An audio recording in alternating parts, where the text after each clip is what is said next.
Nikki, you were bankrupt when you left the UN. After you left the UN, you became a military contractor. You actually started joining service on the board of Boeing, whose back you scratched for a very long time, and then gave foreign multinational speeches like Hillary Clinton is. And now you're a multimillionaire. That math does not add up. It adds up to the fact that you are corrupt. Hey there, guys, welcome to the channel. Guys, I know a lot of you guys are not sold on Vivek, not like I am at all. And that's fine. You know, that's actually probably the greatest thing about being a conservative. We can think and we can do all on our own for ourselves. When you're liberal, you almost have no choice but to believe everything. You know, Bidenomics is transformative, and Biden's perversions of the justice system is really just a story of a father's love, right? But I digress. You know, speaking for myself, I am a believer in Vivek Ramaswamy, and I honestly think he would make an amazing vice president, especially, you know, just for the sake of debates, man, and just the battles with the media. Just really being on the front lines. The guy is sharp. And I have a really great clip of him answering probably one of the most difficult questions that any politician could get in modern day America. A question that I think would destroy literally just about every other politician, right? Especially Republican ones, because they're pretty weak.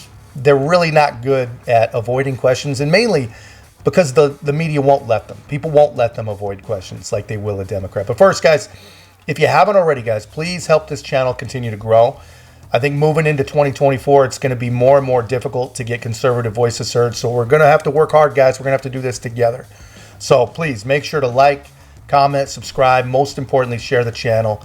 So yeah. So I've got a clip from Vivek on a topic that is probably the most divisive topic in modern day America. And he answers it basically perfect. You know, he does not avoid the question, doesn't compromise his own values or his beliefs, and just absolutely crushes it. If you ask me, this is a longer clip than I usually show, guys, but it is worth it, I promise. So please watch this, and then we'll talk about it. LGBTQ.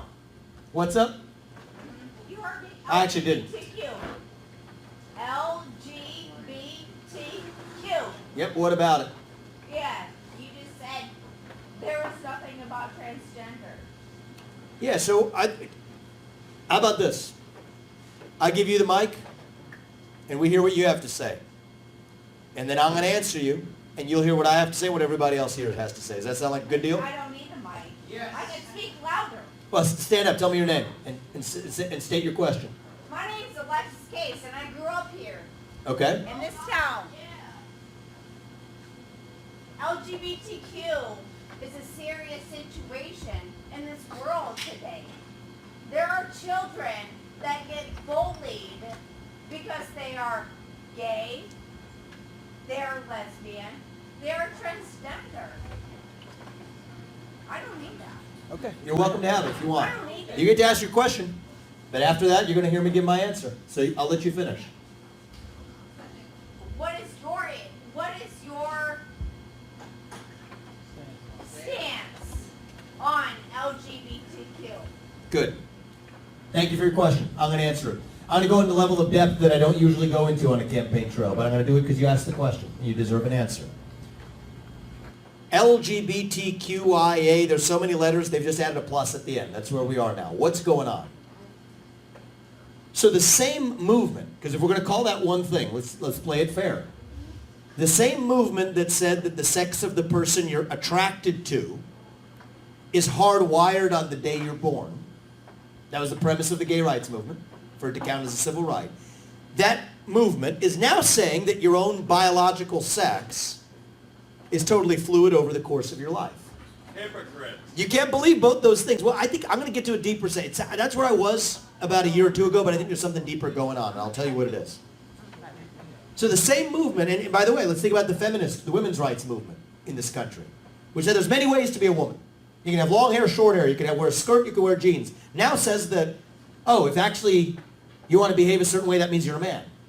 So I think that the hypocrisies go all the way down. And I'll tell you what's going on. You can't believe both of those things at the same time if you're operating according to principles of sheer logic. But you can if you're adopting a faith, a cult-like belief system. So This is controversial for me to say, but I'm going to tell you what I think. I believe that transgenderism specifically is a mental health disorder. I believe it's a mental health condition. Okay. Well, no. We're going to finish this. This is good. We have to have open conversation in this country. But I don't think the Not a compassionate fucking thing to do. mental health disorder. Well- It's how they fucking feel. Well, let me. If I'm going to give you a chance to respond if you'd like, but No, I we can't have an just open did. debate in this country if we're not able to state our views. That's how they feel. That's how they feel. And you know what? I'll tell you a story, and you deserve to hear this. I met two young women in this race about 6 months ago. Their names were Chloe and Katie, two young women. They're in their 20s now. Both of them had their breasts cut off. One of them had her uterus removed. Okay. They're in their 20s. They regret that decision. One of them wants to have kids. She'll never have kids. The other one will never breastfeed her children. They'll never be the same because they had that done to them when they were teenagers. So no, when a young person shows up and says, my gender doesn't match my biological sex, they're asking for help. But you just said 20. That's not They happened to them when one girl was 13 when it happened to her. She's in her 20s now and regrets it. This is what's wrong in this country. We will look back at this and say this was barbaric that we allowed this to happen in this country. That is not compassion. That is cruelty. And so I don't think the right thing to do is I'm not going to villainize those people. You don't villainize people who are going through suffering, but you have to be willing to say when a kid shows up and says my gender doesn't match my biological sex, you have to be able to say, what else is going wrong at home? What else might be going wrong at school? Get to the bottom of what's going on. Help that person with compassion, with dignity. So my view is this, if you're an adult, you're free to live your life however you want as long as you're not hurting somebody else. If you're a man, you can dress how you want. If you're a woman, you can dress how you want. Identify how you want. We're a free country and I'm not going to stop you. But kids are not the same as adults. And we have to protect our children. And I'm going to go further than that. We can't change the way that women and men compete in sports. We can't do that. We can allow you to live your life the way you want to. But we can't change the way that we operate in our own life. And I'm going to finish this thought and then you get to respond. Because I think this is good. We don't do this enough. Open debate. I love this. I think what we've had in our country before is a tyranny of the majority. And that's what we worry about. But right now we don't have a tyranny of the majority. What we have in this country right now is a tyranny of the minority. That's what we have right now, a tyranny of the fringe minority that tells you to shut up, sit down, and do as you're told. No, we have to stand for what is true. And so I promise you, you will have a chance to respond. I'm going to keep my promise. You tell me. This is good. We don't do this enough in our country anymore. Open conversation. Tell me. I was a child when I knew that I was gay. Not the fact that I wanted to change my gender, but living here in this town, I knew that I wanted, that I was a lesbian, that I was attracted to females. And you know what's... But I had to hide it. And when did you grow... When was that? In the 90s? Oh, no. Let's see, I came out when I was 19, so I was born in 1983. So I think where we are now, we're in a similar generation. I think things today aren't what they were. I grew up in Ohio in the 1990s, and we're in a different place today. And I think this could be a very productive conversation. I don't get to do this in the campaign trail often, where we all are in our own echo chambers and silos. So it's good for us to talk to each other. I like that.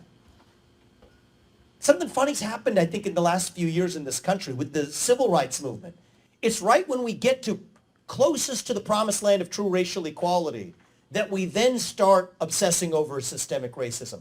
It's right when we get to the point in our national history where whoever you are, you can marry who you want, where you want, if you want, whatever gender they are, that we start then obsessing over the sexual identity revolution. You know what's actually funny right now is many people who are lesbian or gay are being taught to say that, hey, if you're a woman attracted to a woman, you're not a woman, you're a man. So that's the transgender movement. The L and the G first of all, don't have that much to do with each other. The G and the T don't have as much to do with each other. But we're clubbing all of these things up to create more division. I hate the term persons of color. You want to know why? You take 100 different cultures, combine them into one thing that's designed to be opposed to this other thing we call white. And so the way I view this is, you are free to live your life the way you wish to, as long as you don't hurt anybody else in return. And I'm free to do the same thing too. But that doesn't mean we change the way men and women compete in sports. That doesn't mean we change the way men and women, I don't think that just because you identify as a man doesn't mean that you're entitled to a trophy. You agree? Do you agree with me on that? That's different. You agree with me on that? I get you. I get you. You agree with me on that? All I right. get you. That's different. Because men shouldn't be swimming with women in women's sports competitions. Thank you. I appreciate that. That's different. That's what I'm talking about, right? 100%, that's And so that's what I'm saying is it's not all the same thing, right? And so we got to respect people and treat them with dignity. Every one of us is different. But all I'll say is kids aren't the same as adults, and if we can agree on that, then I think we at least made some progress tonight, and we'll have a step forward. So thank you. I appreciate that. Yeah, so guys, you see that it all speaks for itself, but basically the thing that jumped out to me the quickest, have you guys ever seen a candidate for office anywhere, any candidate, any office, anywhere, confident enough in their own abilities, their own position, that they literally hand the mic over to a heckler or offer it, you know? And this is not the first time he's done this. The man is confident, and honestly, he's confident because what he's saying is based in truth. It's based in fact. And his answer, honestly, to, I think you all agree, is a poorly phrased question, was pretty fantastic. Started off with a little humor, funny, but funny because it's true. Actually, not that funny. He's right. There's so many freaking letters that they added a plus sign. They're tired of adding letters, so they just added a plus sign so the goalpost can forever move. But that's where we're at now, man. That is where we're at in the year 2023. But the way he broke it down and just exposed it for everything that it is, he's absolutely right. And I never thought of it quite like that. The same movement who told us, you know, we are who we were born as, now says that we really don't know who we're born as, and some of us might not ever figure it out. And that just doesn't make sense. He's absolutely right. You cannot believe both things. At least a logical person cannot believe both things. Not strongly, at least. You know, another line that stuck out to me, you know, the things that are allowed to happen to some children under the banner of compassion and inclusivity, they are really cruelty. You know, that is not compassion. Honestly, you know, it's a topic for another video, but the same exact thing could be said for the border and many, many, many other liberal positions. And honestly, as I say that, I'm sure a fair number of conservative positions too. They haven't exactly knocked the border off the list either. But, you know, back to what Vivek's saying, back to his point.